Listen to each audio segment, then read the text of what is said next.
Sa video po ito, alamin po natin kung ano-ano ba yung mga parts na makikita sa labas po ng ating makina. Okay po?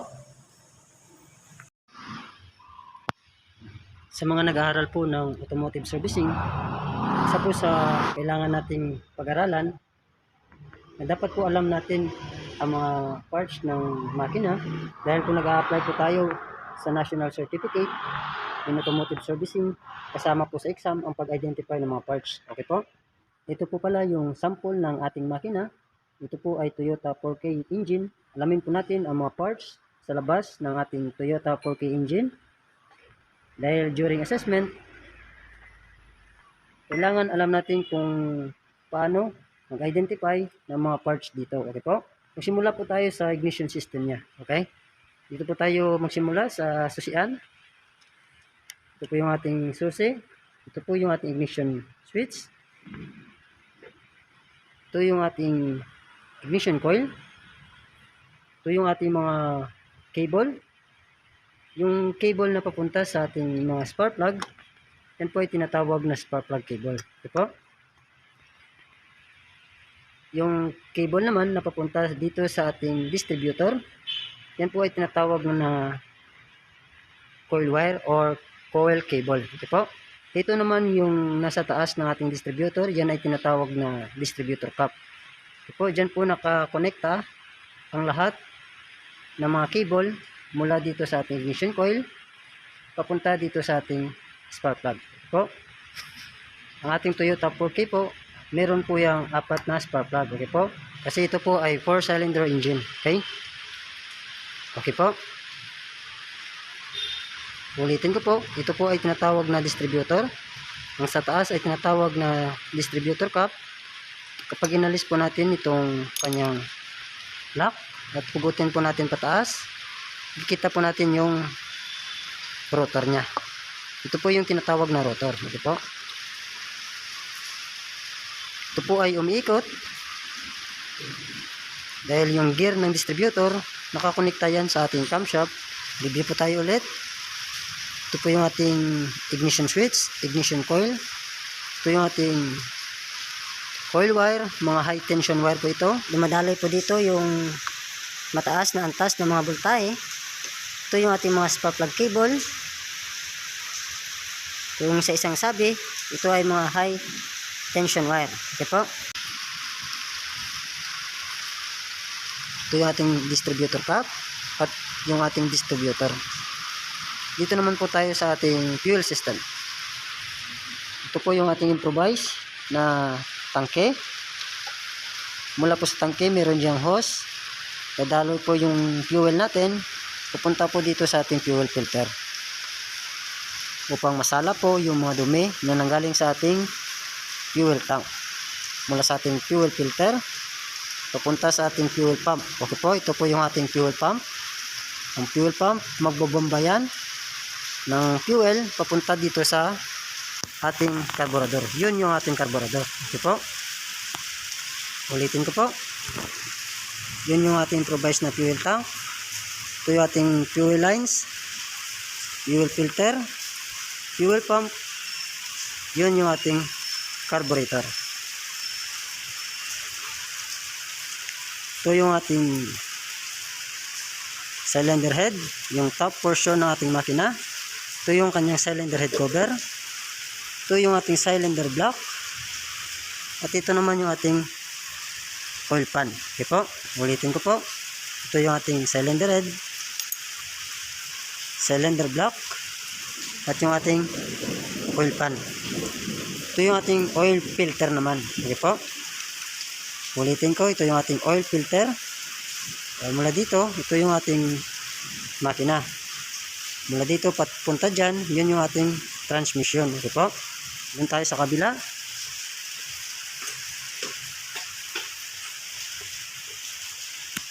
Ulitin ko po. Ito yung ating carburetor. Yung ating carburetor, nakapatong yan sa ating intake manifold. Okay po. Yung nasa ilalim, ito naman yung ating tinatawag na exhaust manifold. Papunta po yan dito sa ating tailpipe. Ulitin ko, ito po yung ating cylinder head cover. Kukunin po natin upang makita po natin kung ano ba yung nasa loob nitong cylinder head cover.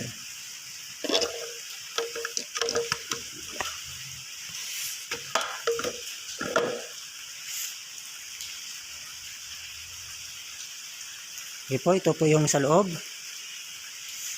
Ito po yung mga parts na nakapatong dito po sa ating cylinder head. Ito po yung buong ito. Yan po yung tinatawag na rocker arm assembly.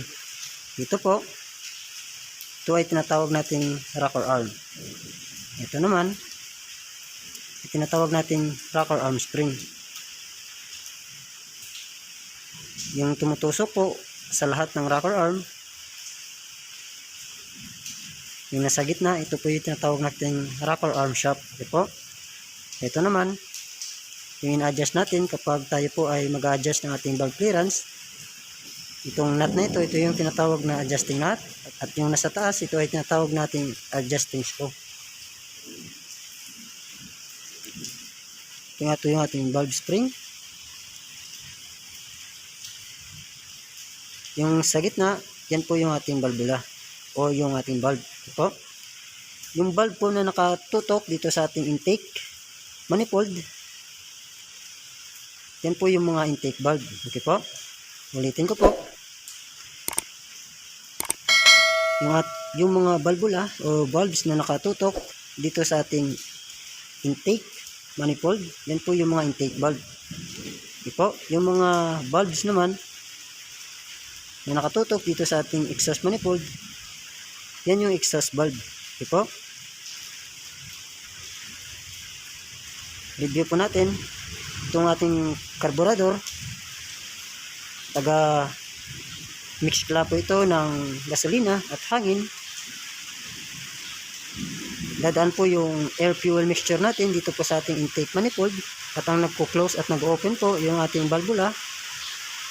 Kapag nag-open po, dadaloy po yung air fuel mixture papunta doon sa ating cylinder kapag naka-open po yung ating intake valve. Okay po.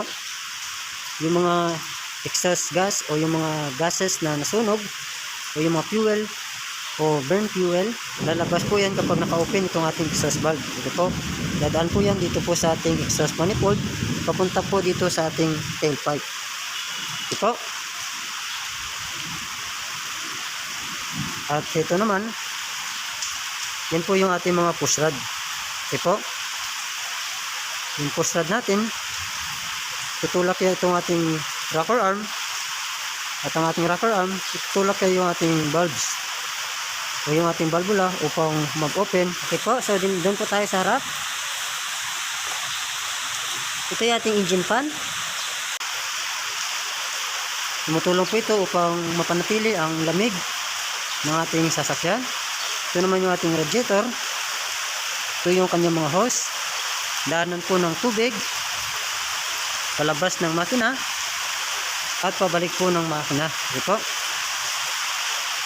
So yun po yung mga parts na pwede ko lamang pong ituro kasi nasa labas po ng ating makina. Okay po. Additional po, ito po pala yung ating mga spark plug. So yan po, 4 po yan. At ito yung ating spark plug tube. Okay po. Review po natin ulit. Ito yung ating ignition switch, ignition coil, high tension wires. Ito yung ating distributor pack. Ito yung ating rotor, distributor. Ito yung ating cylinder head, cylinder block, yung ating oil pan. Ito yung ating oil filter. Ito yung ating fuel filter, fuel pump. Yun ang ating carburetor. Ito yung ating radiator. Ito yung ating mga radiator hose. Yung ating engine fan. Ito po pala yung ating belt. Okay po. Ito yung ating crankshaft pulley. Okay po. Dito po tayo nagta-timing. Kapag ita-timing po natin yung ating distributor. Okay po. Dito po tayo sa kabila. Ito po pala yung ating alternator. So, dito ulit tayo. Ito yung ating rocker arm assembly. Ito yung ating rocker arm spring, rocker arm shaft, adjusting nut, adjusting screw. Ito yung ating valve spring. Sa loob po ay ang ating valve. Yung nakatutok po sa ating intake manifold, yan po yung mga valve na intake o intake valve. Yung nakatutok naman sa ating exhaust manifold. Dito po, katulad po dito. Yung nakatutok po sa ating exhaust manifold, yan po yung ating exhaust valve. Ito po. So ito yung ating intake manifold, exhaust manifold. Yan ang ating tailpipe. Okay po, yung side dito, yan naman po yung ating transmission. Okay po. Yan po yung mga parts, external parts ng ating Toyota 4K engine o gasoline engine. Okay po. Sana po meron kayong natutunan sa video ito at makatulong po sa mga nag-aaral ng automotive servicing. Sa next video po, paanda rin po natin ito, magta-timing po tayo, mag-adjust po tayo ng valvula.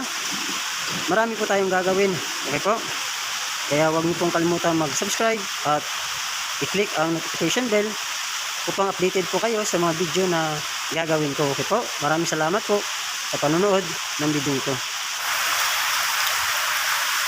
Ulitin ko po, maraming po salamat sa panonood ng video ito at huwag po kalimutan mag-subscribe, i-click ang notification bell upang updated ko po sa mga video gagawin ko. Okay po? Maraming salamat po.